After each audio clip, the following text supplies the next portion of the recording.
بسم اللہ الرحمن الرحیم۔ حضرت محمد صلی اللہ علیہ وآلہ وسلم نے فرمایا، انا مدینۃ العلم وعلی بابھا، میں علم کا شہر ہوں اور علی اس کا دروازہ ہے۔ علم کے اسی دروازے سے ملنے والی فصاحت و بلاغت کی خیرات سید رضی نے نہج البلاغہ میں اکٹھی کی۔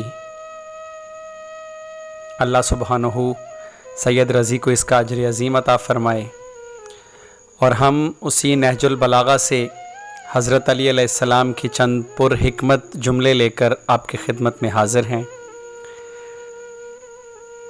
جملے سماعت فرمانے سے پہلے آپ سے گزارش ہے کہ اگر آپ نے ہمارے چینل کو سبسکرائب نہیں کیا تو پلیز اسے سبسکرائب کر دیں تاکہ آئندہ آنے والی ویڈیوز بھی آپ تک پر وقت پہنچتی رہیں۔ حضرت علی علیہ السلام نے فرمایا، بہترین دولت مندی یہ ہے کہ تمناؤں کو ترک کر دو۔ کسی مضطرب کی فریاد سننا اور مصیبت زدہ کو مصیبت سے چھٹکارا دلانا بڑے بڑے گناہوں کا کفارہ ہے۔ لوگوں سے اس طریقے سے ملو کہ اگر مر جاؤ تو تم پر روئیں اور زندہ رہو تو تمہارے مشتاق ہوں۔ حضرت علی علیہ السلام اپنے ایک ساتھی کی تیمارداری کے لیے گئے تو فرمایا، اللہ نے تمہارے مرض کو تمہارے گناہوں کو دور کرنے کا ذریعہ قرار دیا ہے۔ مرض گناہوں کو اس طرح جھاڑ دیتا ہے جیسے درخت سے پتے جھڑتے ہیں۔ حضرت علی علیہ السلام نے فرمایا کہ اگر شریف بھوکا ہو اور کمینے کا پیٹ بھرا ہو تو دونوں کے حملے سے ڈرتے رہو۔ حضرت علی علیہ السلام نے فرمایا، معاف کرنا سب سے زیادہ اسے زیب دیتا ہے جو سزا دینے پر قادر ہو۔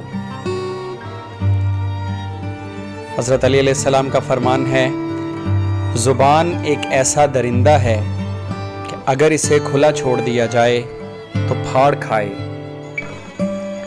حضرت علی علیہ السلام نے فرمایا، دنیا والے ایسے سواروں کی مانند ہیں جو سو رہے ہیں اور سفر جاری ہے۔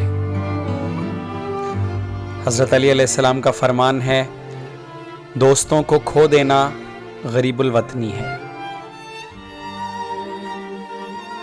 انسان کی ہر سانس ایک قدم ہے جو اسے موت کی طرف بڑھائے جا رہا ہے۔ حضرت علی علیہ السلام کا فرمان ہے، جب تنگ دست ہو جاؤ تو صدقے کے ذریعے اللہ سے بیوپار کرو۔ نہج البلاغہ میں حضرت علی کا فرمان ہے، ہر شخص کی قیمت وہ ہنر ہے جو اس شخص میں موجود ہے۔ حضرت علی علیہ السلام نے فرمایا، حکمت مومن کی گمشدہ چیز ہے، اسے حاصل کرو اگرچہ منافق سے ہی لینا پڑے۔